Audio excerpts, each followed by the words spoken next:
بسم اللہ الرحمن الرحیم۔ حضرت مقدام ابن معدی کرب رضی اللہ عنہ کہتے ہیں کہ نبی اکرم صلی اللہ علیہ وسلم نے فرمایا، انسان نے پیٹ سے بدتر کوئی برتن نہیں بھرا،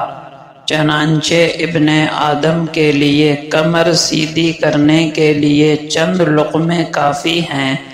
اگر اس سے زیادہ کھانا چاہے تو پیٹ کے 3 حصے کر لے، ایک کھانے کے لیے، دوسرا پانی کے لیے اور تیسرا سانس لینے کے لیے۔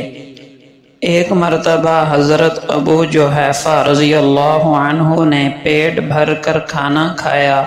اور حضور صلی اللہ علیہ وسلم کے پاس آئے اور ڈکار لیا تو آپ صلی اللہ علیہ وسلم نے فرمایا،